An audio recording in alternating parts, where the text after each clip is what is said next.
Hey guys, what's up and welcome back to my channel. So for those of you who are new here, my name is Sam and today we're going to be talking about traveling on a budget.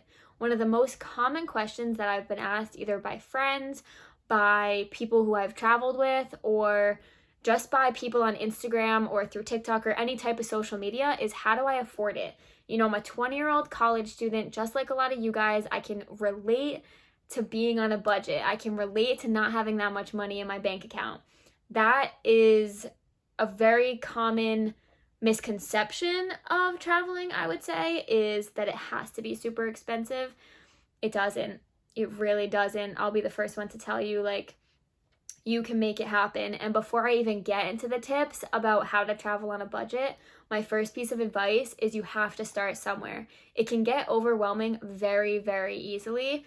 And I've definitely run into situations where I've been overwhelmed and I kind of just want to give it up. However, when you don't give it up and when you keep going, that is when you make it happen. That is when you realize that it is not as expensive as you think. It's not as overwhelming as you think. You know, you just have to break things down and make sure you stay organized throughout the process. And then eventually it will come together. And when you are actually able to travel and when you're doing it, you will be so proud of yourself that you actually got that far. As long as you're just passionate about making it happen, you can do it. Okay, so now moving on to the tips. The first one that I have for you is going to seem obvious, but it's very helpful when it comes to wanting to travel for cheap, and that is to actually have a budget. Take a number, whatever number that you think is reachable, you can spend, you can put that money into traveling. If you're passionate about it, then this is investing in yourself, and that's kind of what you have to do to start. So start off by making a budget, and then the second half is to do your research. When you look up flights and hotels, it's automatically going to seem expensive because what Google does and what the internet does is, you know, companies want you to spend money, so they'll be promoting some of the more expensive places to stay or the more expensive times to fly as opposed to the cheapest. So when you're doing your research, you want to have a date in mind, or you can be flexible, and I will get into that later on when it comes to finding flights. Sometimes being flexible is better. However, if you want to start saving, I would pick a date, pick a time period, and then go from there and start saving immediately. So that way you have a goal, you have a time that you need to have that certain money made. And then as you're doing your research throughout this time, you might want to make a list of destinations, do research on those destinations and figure out which one is in your budget. You know, it's kind of sad to cross off places that you might have wanted to go to because they're out of your budget at the time.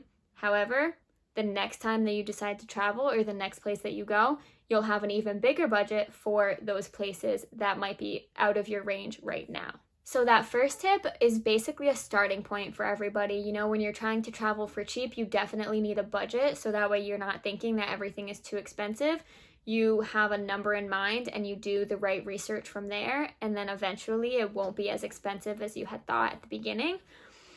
But this next tip is how to make money while traveling. This is a huge way to save money because you're literally getting paid while you're traveling, while you're seeing beautiful sights and different places and experiencing culture in different ways. And that is seasonal work. And I'm a huge advocate for seasonal work. The past two videos were basically all about it. So if you do have any questions, definitely go check those out. But to give you the little rundown, you're working either at a resort, a restaurant, a national park, like I had said, basically in the hospitality industry. And so while you're working there, not only do you get paid, but you are provided with meals and housing. So you don't have to worry about rent or food or, you know, those expenses that definitely add up over a long period of time. Most, if not all, of the places that I've worked, they have taken the rent and like the meal expense out of my paycheck, so I never even really see it. So it doesn't even feel like I'm paying for it. I just receive a paycheck and whatever was taken out, that goes towards my rent and my meals. And in that sense, you know, because you're not even seeing it, you're realizing just how much you get paid, and then you start getting used to that number. So with that being said, seasonal work is almost number one. It's pretty much number one on my list as to what to do, at least to start off. to travel while you're young, just because you experience the most amazing things and you meet the most amazing people. And I could go on about this forever, but I would definitely check it out if that sounds like something that you would want to do. So the next way to travel for cheap is work exchange. And now this is similar to seasonal work. However, you aren't technically getting paid, but you also don't pay for accommodations and meals. So an example of this is Workaway. This is a website where you connect with different hosts and you work for them, either nannying, on a farm, in a restaurant, in exchange for meals and housing. So it's definitely for someone who has a budget, maybe a little bit bigger of a budget, just because you aren't getting paid throughout your time there. And a lot of the times they do ask for like at least a 1, 2, maybe 3-month commitment.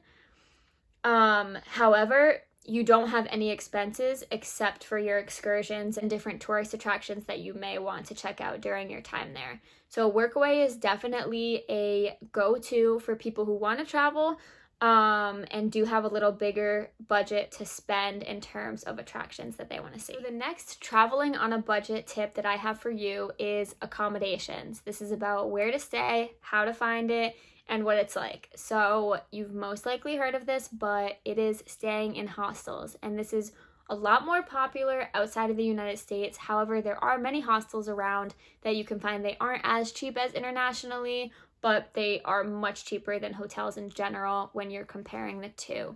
And basically what a hostel is it's a shared space among a bunch of solo travelers, and it's basically a cheaper alternative to staying in an Airbnb or a hotel.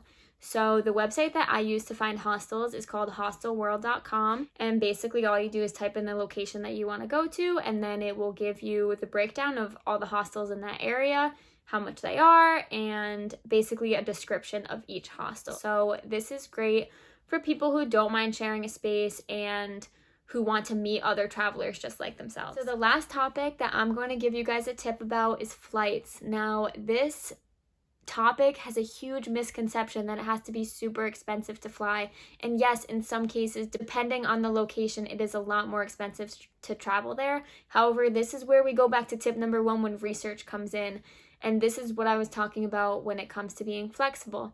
So the first website that I use is called skyscanner.com, and basically you can type in wherever you're flying from and you just put into anywhere, and then it will give you the cheapest flights to anywhere in the world. But you do have to have a flexible date because it is giving you cheap flights based on those dates. You can put in your destination and it will give you cheaper flights. However, the cheapest flight that you could get is more at a flexible date than giving them a specific time period. Now, the second website that I use is Google Flights, and when it comes to both websites, you want to be in an incognito or a private browser.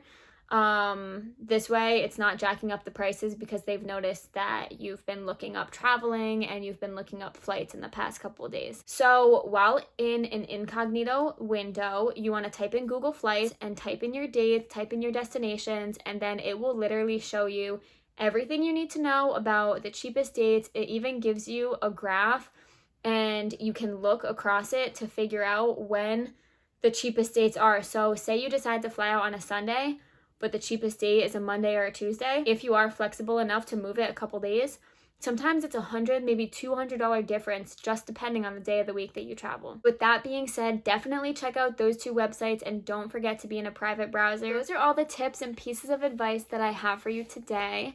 I just want to reiterate that I am a 20-year-old college student and I don't have money. I relate to you guys. I feel you guys. However, I'm passionate about this. I want to make this my life. This is my life goal. This is my dream, to be able to travel. And I had to start somewhere. I just had to get up and do it. And you guys need to too. If you can relate to this at all, you need to get started. And that's what I'm going to leave you here with. If you do have any questions, feel free to follow me on Instagram and DM me. I'm super open to answering any questions that you guys have, or you can leave them in the comments down below. Thank you guys so much for watching, and I'll see you in the next video. Bye.